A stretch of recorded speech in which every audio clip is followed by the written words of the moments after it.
welcome you to this afternoon's Quilt Africa Tribe chat. We have changed the format a little bit to cover more topics and just be a little more interactive with you, the audience, and anybody who's a guest speaker or a panelist. So we actually have a subject matter for today. We are going to be discussing this theme: beauty versus message. What is a quilt's primary responsibility? So I have with me today a wonderful guest who is truly an accomplished artist, so much so that I would not normally do this, but I'm going to read her introduction because it's fabulous. Okay. Today we have with us Genevieve Phelps. She is a member of our tribe. She has a master's degree in fine art from Radford University. She specialized in portrait painting and ceramics. And then after she graduated, she spent several years as a teacher and an advocate for teacher associations in Minnesota and in the state of Maryland. And later, she became an associate director in the Human and Civil Rights Department of the National Education Association in Washington, D.C. Upon her retirement from the NEA, she rekindled that love for making fiber art and quilt portraits. A lot of her work represents the African American experience and historical perspectives. Now, she has a style that she says is characterized by bold colors, fluid lines, and a sense of movement. And she likes to experiment with different mediums and techniques to create her art quilts, and they really are unique and expressive. She has a philosophy that says art has the power to heal, inspire, and transform. And her goal as an artist is to create art quilts that not only look beautiful, but also resonate with the viewer on a deeper level. Now, I had the wonderful pleasure of being able to visit her first art show. It was called Together, Mother and Daughter Quilt and Fiber Art Show, and it debuted in June of this year. It featured her art quilt works and those of her daughter, Candace Phelps, and the works depicted the history and culture of African Americans in the U.S., again, using her bold and colorful designs from traditional quilts to contemporary textile art. The show was based on an African proverb: alone a child runs fast, with the mother slow. Together they go far. So I'd like to introduce to you Genevieve Phelps. Genevieve, feel free to add anything else that I haven't included in your introduction so that we can get to know you a little bit better. Oh no, you did it very beautifully. Thank you. I hadn't heard it in a while, and so yeah, it was very nice. Thank you. Can you hear me? So, okay. Yeah. So during our discussion today, Genevieve has some pictures of her quilts, and we will discuss whether the main emphasis of the quilt is the message, or is it the beauty, or is it both? Okay. So I'm gonna let Genevieve get started. She's gonna share her screen and show us her first piece. Okay, let me see if I can do this right here. Okay.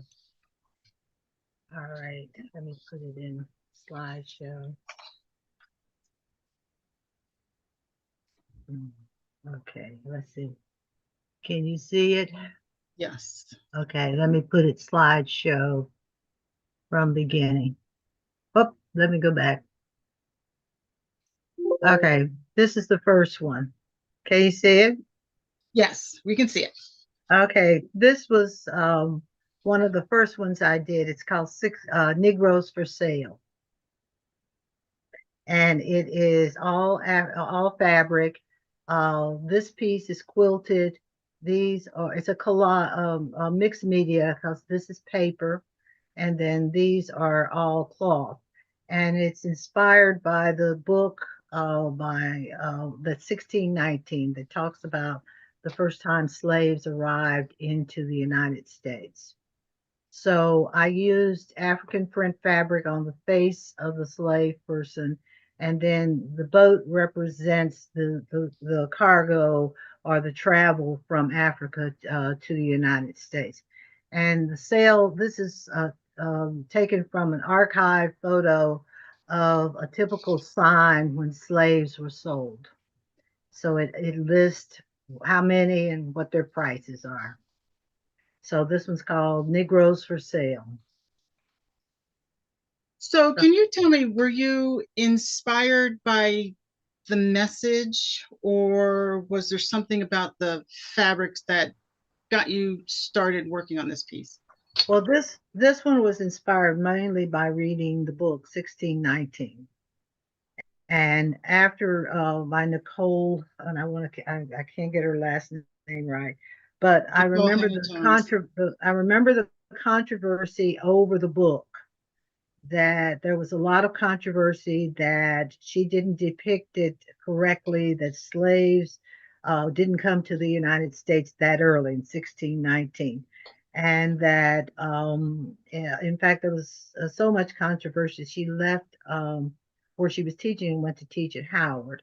And so that resonated with me at first. And so I wanted to kind of say something about that, is that remind us that we were brought here as early as 1619 as slaves. A small group brought a ship, landed in Virginia as early as 1619. So a lot of us tend to think that we only came later on in the in the 1800s, 17, 1800s, but it was that early that we were brought to these shores as slaves. So I guess what I was thinking is that I wanted to say something about that. And I used the prints from the African fabric to kind of instead of using skin tones for the face, I decided to use these various African mudcloth prints so that it speaks to the fact that it comes from an African background. So that was part of what I did in that one. So that was one of my first ones because I was, it kind of pissed me off. I mean, made me angry about, what how we came to these shores here. Sure, sure. Mhm. So, how was this piece received? Did you get any feedback about it? Um, yeah, I get a lot of feedback. It has a shock quality. Mainly because the face is so bold, and the look in the eye, and that it is 1619. I get a lot of people when I've exhibited at other places. Some people are uncomfortable with the word Negroes, that I use the word Negroes for sale, but that was that was the way it was, the language that was used during that time of how they sold the black people. So I get a mixed emotion, but I really get a strong reaction. People come up to it and they have a very strong reaction to it in that they don't necessarily feel angry about it. They just feel something about it. And I think that's what I was trying to go for. Okay. So, do you think that the message with this particular piece outweighs the aesthetics, or do you think they're intertwined? Well, I think they're intertwined. It's not meant to be a beautiful picture. It's meant to send a message, but it has to use, because I'm a portrait artist and because I have an art background, it has to have all the elements of design. It has to have color, it has to have line, space, texture. And so when I put pieces together, those are the things. It's just like if it's the same thing if I used oil paint or pastels to create a picture. I have to put the lights and the darks and that kind of thing in there.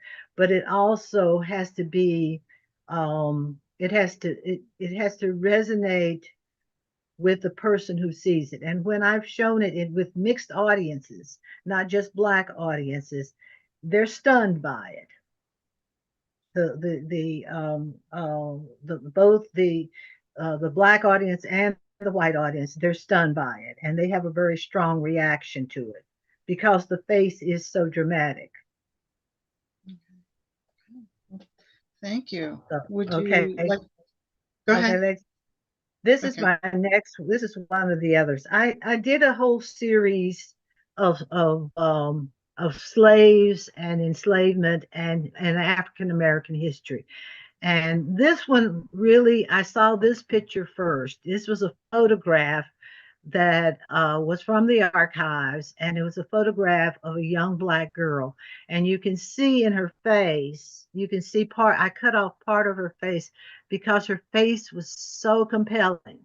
It just broke my heart to see the look in her eye. It was just so sad. And initially, it was so powerful, the look in her face, I just made it out of fabric, just designs. It did not have this part of the face on it. And then when I kept looking at it again, because what the picture shows is her in her naked breast. And she's a very young girl. So her breasts are very, she looks like a very young girl, and her breasts are exposed. And then the picture shows where she had to drop the front of her dress to show her breast. And I thought that was the meanest, cruelest thing you could do to somebody. And so the look in her eye says that this is a humiliating activity to have her photograph and make her drop the front of her shirt to show her breast. And it just spoke to me so strongly. So I had done it all in abstract first. I didn't put any face on it or anything else. And I had the breast in an abstract form, just the shapes. And then I decided I couldn't leave it without at least a part of that look in her eye. And so that's paper. That's a photograph. And so that's on photograph. The half of the face is on photograph, but the eye is what is so sad. And then what I did with her breast, I just took all kinds of fabric flowers and covered her breast to give her humanity back. And that was the intent. And so the African designs are all part of that have particular African meanings. And so that's why I used the fabric. But I gave her where you see the lower part of where her dress or the front of her dress is dropped down. I used it very decorative because in the original photo, she was basically in rags. And so I gave her this beautiful dress that she was forced. Now the story, this is quilted, and this is a wall hanging. So it's not a painting, it's quilted and it hangs on as a wall hanging. The thing I've just recently found out is that this was a photograph taken by Harvard University back in the 1800s of slaves, and it was in their archives. And the family of this girl, Doria, sued Harvard and got all the photos back. And now all the photos are housed in the South Carolina African American Museum. So that's the story behind that one. But the thing that's in this one is also I try to do is the elegance I wanted to add to it is that's drapery fabric behind her. That's expensive drapery fabric. My daughter used to make drapes. And so she had this beautiful fabric. So the background is on this expensive drape. So it's a combination of how badly she was treated, but to give her her dignity back. And when people look at this one, I think they see both the beauty of the actual background and the colors in it, but I think that the look on her face and the photograph kind of says it all as far as uh, what it meant to be a young slave girl. I So think for me, and then I have the African patterns going around it. Can you describe those patterns that you've used in the book? Yeah, those are symbols. Oh God, for some reason I can't. I'm It's leaving me what they have particular meanings in the African culture, to for strength, for wisdom, and for protection. And that was why I put it around as a frame. Now, for Okay. me, one of the things that makes this beautiful, I see you have cowrie shells in there as well. Yes, and those are actually actual cowrie shells that are sewn into it, which were the protection piece I wanted to put in it. So that's Doria. So I was glad she found a better home. You know, That's a very nice piece. yeah, and it's also, if you look in the archives, there's a picture of her father where his whole back is just whipped, and I couldn't do that one. It was just too bad. Okay. Then it's these are some of my other slave pictures of this is Aunt Charlotte, I call it. And again, what I like to do is very much like Kende Owale does, who was a portrait for Obama, who did the presidential portrait of. He puts his figures into a beautiful background, and so the same is what I did here. I dressed her up, took her out of those raggedy clothes that she was photographed in, and then gave her this elegant dress, and a beautiful floral background. But the look on her face is still that anguish you have as a slave. She was 84 years old, been a slave all her life. So for this one, can you describe the message? Is the message revolving around her being a slave? Is the message revolved around what she's wearing and the colors? The message is, and I don't think you can see it in this photograph, but she's holding a poem by an African, a black poet, and it talks about her being taken away from her homeland and how she misses that, and that she's it's Phyllis Wheatley. It's a poem by black poet Phyllis Wheatley, and it talks about her having to be forced to leave her homeland and how she misses it and that she wishes she could return. And so that's part of the message that's in there. But again, it is, the beauty of it is it's in the fabric and the message is in the face. And again, I dressed her up. I gave her dignity back, you know, rather than that old raggedy apron she was shown in the original picture. So a lot of these are archival pictures. And so when I looked at them, what I try to capture is, I try to add some beauty and meaning to who they were. These people are anonymous. They never, her name was Aunt Charlotte. We don't know what her last name was, but she is a slave all her life. And so while she, that's what her face shows, but she didn't have, I had to give her piece around how she dressed and how important it was for me to make her look elegant. Very nice. What Mhm. was the inspiration behind how you dressed her? I had this fabric, and sometimes the photograph, this fabric has gold gilding on it. You can't really see it here, but when you see it close up, it's very, very fancy. It's very decorative. And so I had that piece in my stack, and I thought, okay, the shawl she originally had on, and she had like an apron that was kind of raggedy and old. And I said, no, I'm going to give her this beautiful gilded dress skirt for her to wear. And so and then the other is when I do this, I do keep in mind colors.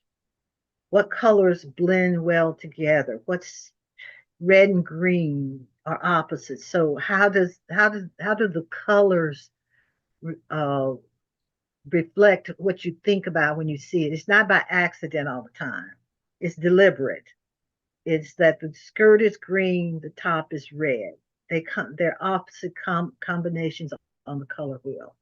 And then the flowers here, you I have to cut them or cut the background in such a way that it makes her look like she's a part of that background. Not just anywhere do you put her on it. You pick a spot in the fabric where it you get the most of the color that you want to have her express who she is. So that's why she's on this beautiful floral background.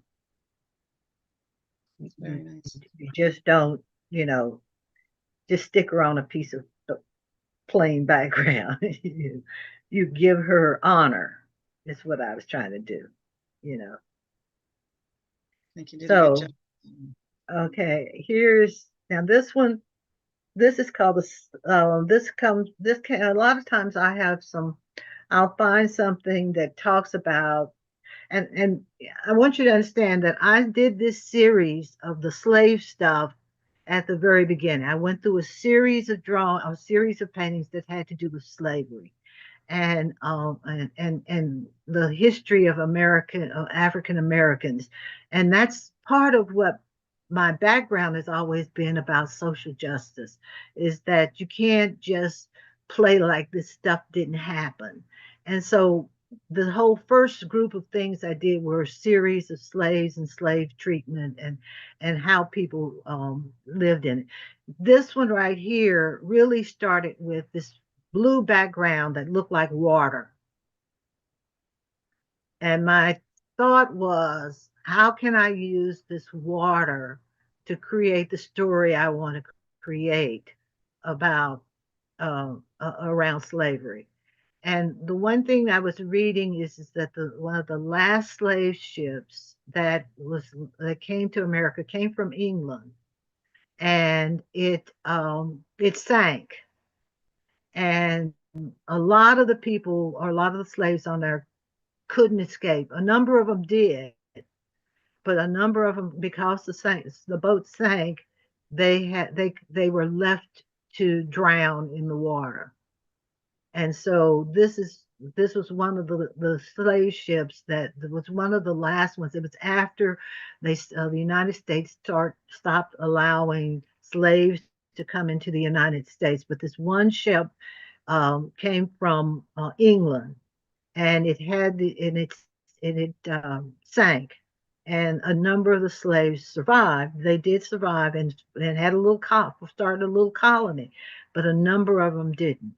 And so this depicts what happens when the slave ship the boat sinks.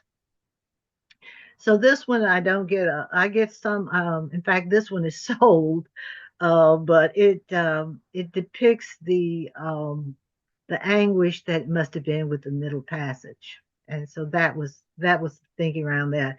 And then again, I used the boat, which wouldn't have been as an English boat. It wouldn't have been with the designs on it that are mud cloth. But I just wanted to show that it was, a ship carrying slaves. And again, the colors I use is blue and orange. The background is blue, and the majority of the figures are orange. So it speaks to you, because when your eye sees a combination like that, that's when we get dressed. When we get dressed in the morning, we decide unconsciously how we're going to put our outfits together, what goes with what, you know. And the same is with it when you paint or you draw, is that you use a combination of colors that are opposite in some ways, but they resonate with you when you see it. It has an impact when visually when you see opposites or combinations of colors together. So that was deliberate, you Okay. know. Okay. Now you said that this one was sold, is that correct? Yeah, this was sold. One So of my do you have any feeling for what inspired the person to purchase this particular piece from you? the lady who bought it from me, she's also an activist, and she said to me this piece really spoke to her and she wanted to have it in her home. She's a historian, an African American woman, and she wanted to have this kind of representation in her home, and Okay. that's why she So, picked it. so for Mhm. her, it was the message. It was the message. It was the message. Um, but she's very colorful also. Her combination, she can put some combinations together. Let me go back. So I think it was a combination of both. It wasn't meant to be beautiful. It was necessary. Well, it was meant to be beautiful in that the color combinations, but it was meant to send the message. You know, and this was one of this is the Ruby Bridges one. This now we're moving out of the slavery and the civil rights. And this was one I really liked. I had a chance to meet Ruby Bridges as an adult. And she gave I have a sign on my wall back here that says always keep the faith. And so when this is one of her pictures, this is from her picture of her on her going on her way to school, and you see she had to be escorted by a U.S. Marshal. And so this was one that I put together. In the original picture, you see the background of the building, but I decided to use the flag mat, red stars and stripes, representative of her making the impact she did on integration to end segregation. So this was Ruby Bridges, I and like the way um, that the color really accentuates both things, her right. and the fact that you've got the flag in the background. Right, and the flag is symbolic, because it was it's something that America. And if you look down at her little socks, I usually try to hide in somewhere. I put in Black Lives Matter in a lot of my designs. So, so on her socks, or I had this beautiful tons of a big stain of fabric that had Black Lives Matter written all over it, and it was real popular during COVID, and particularly with George Floyd. And so what I try to do is cut a little piece of it out and put it somewhere in the picture. So that's the hidden message. Do you have Yeah. any other hidden messages in your pieces that appear That every this once in a while? sometimes I do. Now this one right here is I call urban griot, and this is my grandson, Nice. and he studies history, and he's very very um, vocal about his opinions on the world. But it has to do with it says on the picture, it says my ancestors speak to me through ships, through what it says through ships, through boats, and through from ships and fields and through Freedom's March. And so I put a series of books because he's a big reader. Down at the bottom, it's like 1619, autobiography of Malcolm X, and Martin Luther King's I Have a Dream.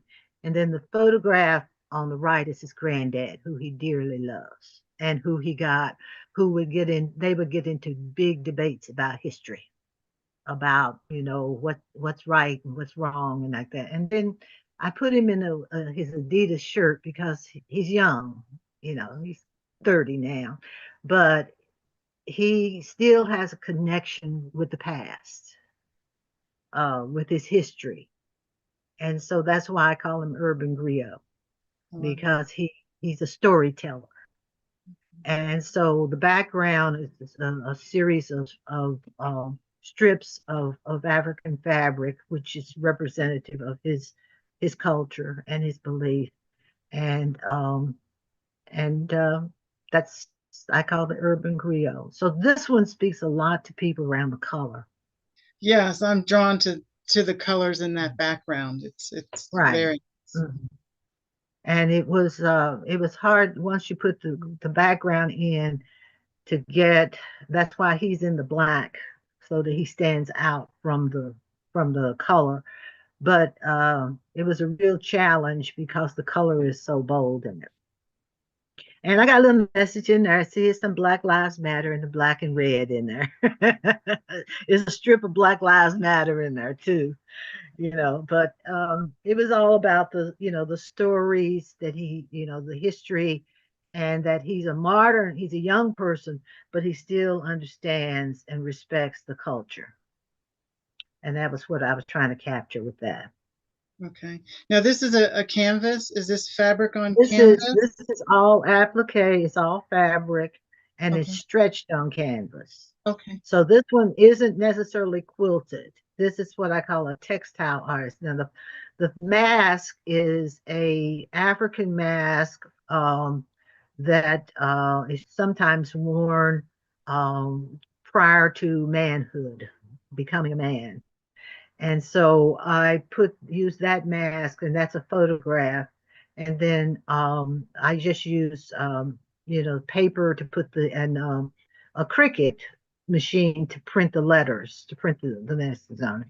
But it was I'm sorry, you were asking me something. I forgot what it was. I'm Oh, sorry. just the medium that you said it was Yeah, stretched. it's all fabric except for on the paper, on the little sign, it's paper, and the books are actually with fabric. That's just pieces of fabric cut, and the flowers are actually three-dimensional. It doesn't really show that in the photograph, but they stand out. They were actual flowers off of just fabric flowers that I just sewed onto the back. But it's stretched over a canvas. It's big. It's 36 by 48. And then the wood, the floor is actual. You can order wood flooring, wood fabric that looks like flooring, and that's what that is. And so he's sitting on his bench and he's thinking about you know his history. That's what I wanted to catch. So, but the colors are the dynamic piece in this Yes, make it beautiful. one. Let's see. This one is the girl with the dangling earring. And again, the whole background is Black Lives Matter. And this one is based on Johann Vermeer's painting of the girl with the pearl earring. And so I made her black and gave her a dangling earring. And this was one of for our exhibit, it was one of the pictures that was on the opening of the exhibit. And this one also just recently sold. And it has, I think the thing that reaches most people is and that's an actual piece of silk fabric that's attached to it. It's not glued to it. It's attached to her head. And then the dangling earring. And again, this is using skin tones, but with different fabric textures. So it has a lot of texture in it instead of just smooth. And I think it has. A lot of people know that it's based on Vermeer's painting for Girl with a Pearl Earring. A lot of people just like it because of the colors, the color in the hat, and that it's a black woman, and and the scarf. The scarf is very dominant in this the I color. like the contrast between the black and white background Right, and then all the colors that you set on top of that. right. And it's almost that unless you look real close, you don't necessarily see that it says Black Lives Matter because they run kind of together. But if you look at it close, but that was intentional to make her stand out from the background. Very nice contrast. Hmm. This my daughter. I call her Beloved. And this one is fairly big. This is a quilt. It's a wall hanging, and it's been quilted. Um, I had this beautiful fabric of with flowers on it like this. It's beautiful that her outfit is made out, and it's taken from a picture where she was just standing outside, and she let me take her picture. But this, the colors on the fabric, again, you see the contrast in color. And that meant I had to go through that pattern and pick out those blues, those greens, those oranges, so that where you place them, it makes a statement. And then again, she's attached to this beautiful fabric in the back and the border around it of African print fabric. I put those little flowers in her hair because she has dark hair, but I wanted it to um, the flowers to kind of represent how I mean, how joyful she is. So that's what that is. And this one is, as I say, it's very big. It's about another 36, 48. Um, and it makes a statement because it's so big. She says I made her too fat, but hey. I think it's beautiful. The background, I really like the way that you have the rectangles in there that she's Right, set upon. It's very nice. right. And the background was chosen because of the colors in the outfit, so that it kind of picks up some of those colors in the outfit. And this one has an African proverb on it that said that, that's the one that says, together the one you read earlier, alone a child goes slow, fast, together they go with their mother, slow, but together they go far. So that's on this one, printed on it at the bottom. I don't think you can see it. Oh, how nice. Okay. That's very nice. Mhm. Let me see if I can go. Now, this is the one I call the goat, and it's Michael Jordan. And my husband was a big fan of Michael Jordan, and uh, so I just decided I wanted to do something in the sports arena. You know, a lot of my stuff is, I don't, I didn't have anything that was like sports like. And so because he was such a fan of Michael Jordan, I made this one. This one is a combination. It's all fabric. The face of Michael Jordan is a photograph. Okay. So I've used the actual photograph from the picture, but then everything else is fabric. And then it's um, all these beautiful designs around the edges. And so this is the background, and these piece strips were sewed onto the background. And so it kind of represents guys kind of like this one, girls, women don't too much go to this one, but he's got he had all these rings where he won all kind of awards and stuff. And the challenge here was to make sure, because he's moving Mhm. and he's, jumping, making his famous jump shot, was to get all the shapes and the into his fabric, the fabric moving with him. So that's what the GOAT stands for, greatest of all times. And that's what that one was.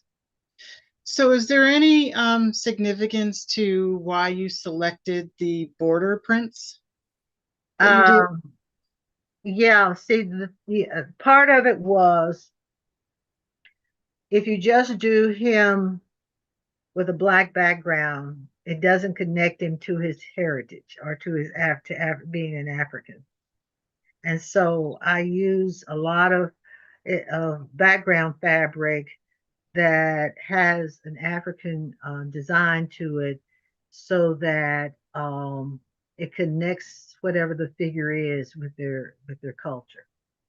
So that was primarily what that was. That's why the African background, the African fabrics were used, rather than just making it like, you could do it in the bull's colors. You could make a background with the bull's colors or something like that. But because he's a black man, and he's an African American black man, I connected it with his African American culture. and that was intentional. Mhm. Okay. Nice. And this is my boy right here. Behold Joseph, the favorite son. Um, this is this, the story of the coat. The favorite son had this beautiful coat, and his father had given him this beautiful coat from the Bible, and he had his siblings were angry, and they beat him up and sent him off somewhere, and buried him, and because they were jealous of this beautiful coat he had. So this one was from a picture I saw of a model, and he had this just a suit on with an overcoat, and I decided that I was going to make the overcoat of many colors, the coat of many colors. So what I did was, one, I gave him his dreads here, and then I put all these African prints in it. I kept the suit, you know. He had the suit and the tie, but that's why it's called Joseph. Behold Joseph. This one gets a lot of reaction, because particularly with religious people who study the Bible and understand the coat of many colors, I get real favorable reviews with this one. Yeah, I'm liking the mix of the biblical with the contemporary Right, attire. right. He's got his tie on, and that's actually suit fabric. The suit is made out of suit fabric that you would make a man's suit out of. But these are all different prints of African prints that I made the coat out of. So the coat of many colors. And then these beautiful designs here. Instead of putting him on top of it, I let him stand out from the designs. Again, connecting him to his culture. So yeah, I get a lot of reactions to this one.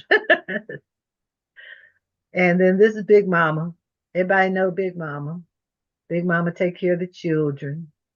She got an apron on, and this one just is, instead of actual face, look at that. Instead of fabric skin color, I use these various designs for her skin color, and she's holding a copy of the Emancipation Proclamation.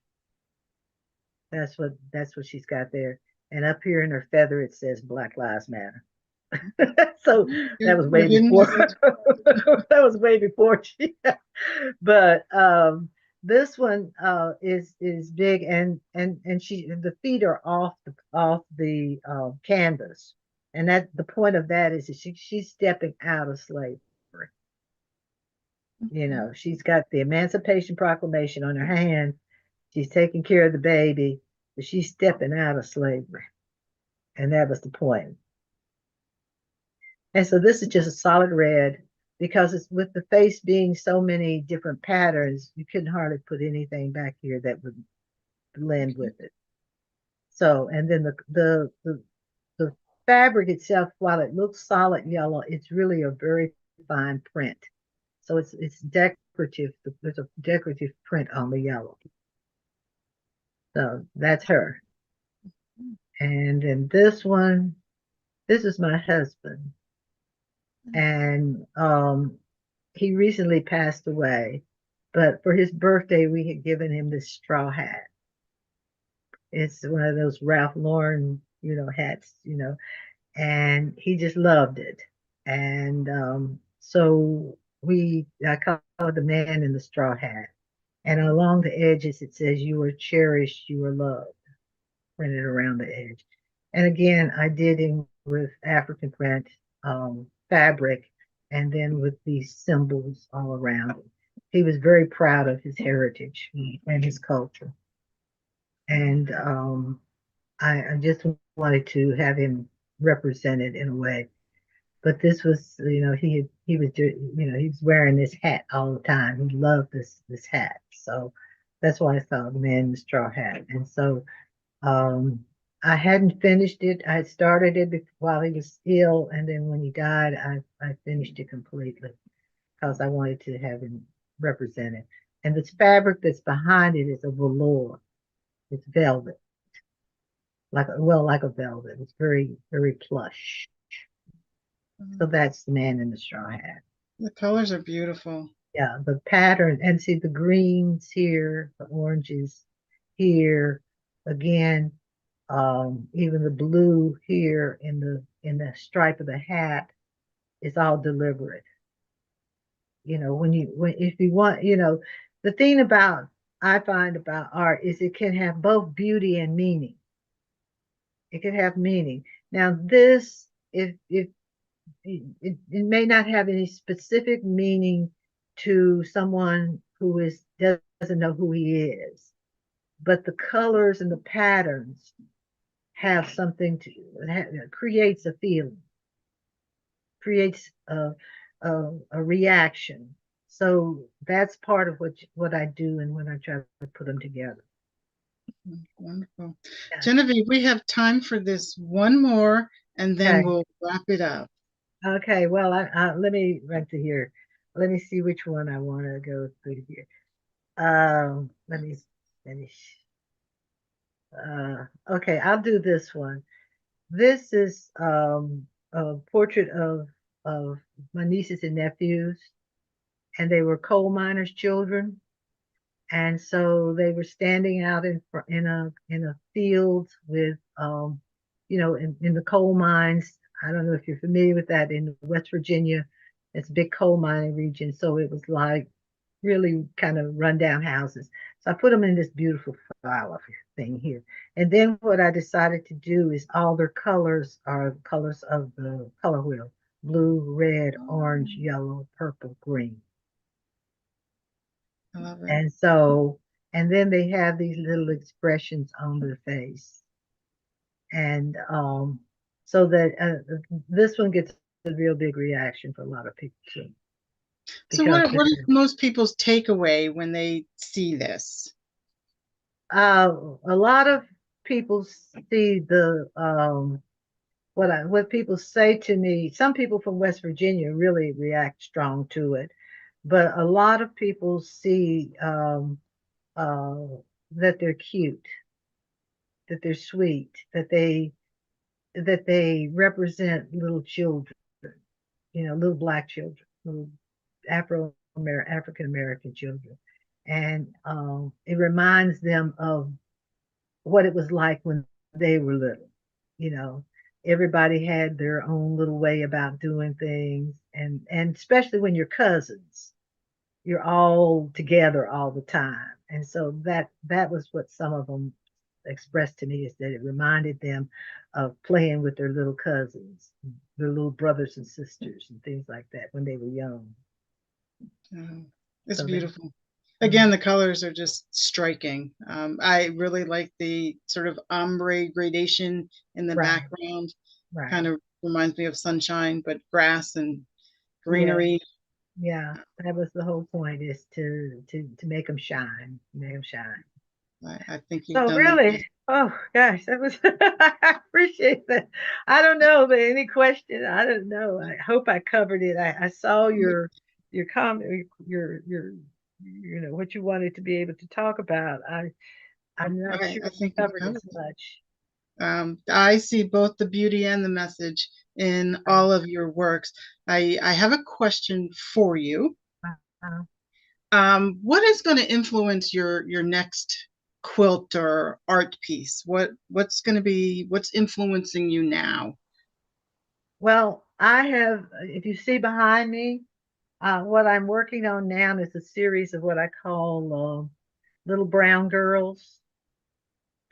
And what I wanted to, what I'm doing with them is I'm making a series of 4 pictures of little brown girls, to try to show. I see so much of little black girls trying to do things that, um, let me see, how do I say it? They mimic too much the main culture, and trying to wear their hair long, trying to look like certain other cultures. And so what I was trying to do, and it was based on Toni Morrison's The Bluest Eye, where the little black girl wanted blue eyes because she thought that would make her beautiful. And she prayed to God to give her blue eyes, and she was mad at God because he wouldn't give her blue eyes. And because she thought she was ugly because she was dark. And so what I was that inspired me to start this series of little brown girls is what I call them. And so I'm representing them in a number of different ways. This one right here behind me is a little black girl, and I didn't put her face on it or anything, but she's got this beautiful dress on. She's like a flower girl, and she's just elegant. And that's what I wanted to. You can be black and elegant, you know. Your skin can Beautiful. be black, but you can be elegant. You don't have to be. You don't have to look like the mainstream. And then this is my favorite one. This is Don't you want to ride in my Mercedes? And That's very nice. this is a little girl who's in a little handmade car that her daddy made for her, and I put the Mercedes symbol on it. And she's riding down the street in Harlem, talking about, and looking as cute as she wants to be. And so you can be pride. This one is proud. She's proud of who she is, and she looks natural.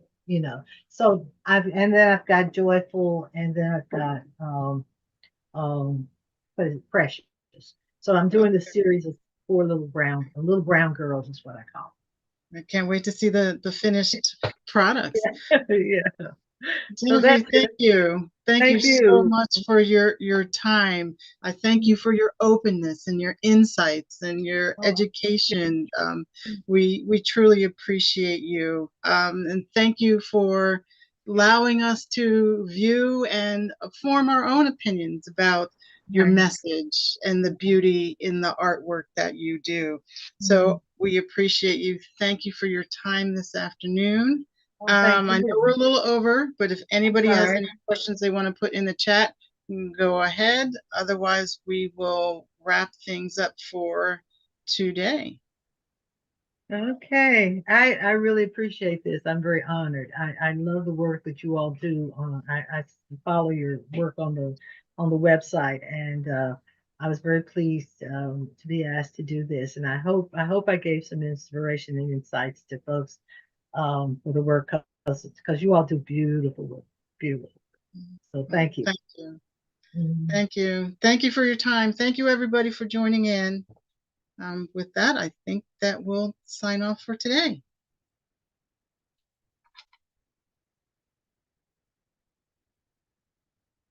Great meets great